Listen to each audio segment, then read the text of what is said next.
Last వీడియోలో పప్పు బీరకాయ అయితే చూసారు కదా. సో బీరకాయలు చెక్కిన తొక్కలతో ఇప్పుడు పచ్చడి అయితే చూసేద్దాం. మీలో ఎంతమందికి రెసిపీ తెలుసో కామెంట్ సెక్షన్లో కామెంట్ చేసేసేయండి. ఇంకా మన ఛానల్ని కనుక ఫస్ట్ టైం చూస్తుంటే మేక్ షూర్ టు సబ్స్క్రైబ్. పప్పు బీరకాయ కర్రీ అయితే కింద టైటిల్ దగ్గర మెన్షన్ చేశాను. ఇంట్రెస్ట్ ఉన్న అయితే చెక్అవుట్ చేసేసేయండి. చాలా బాగుంటుంది రెసిపీ.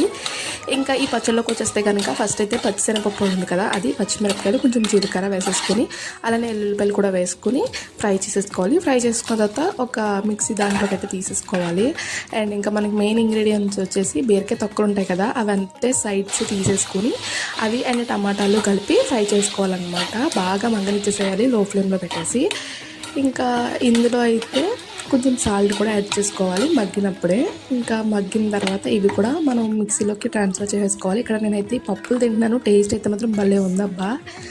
ఇంక ఇవన్నీ కలిపి ఇందులో యాడ్ చేసేసి చింతపల్లి పులుపు ఉంటుంది కదా, అది కూడా మిక్స్ చేసేసుకొని పక్కన పెట్టుకోవాలి.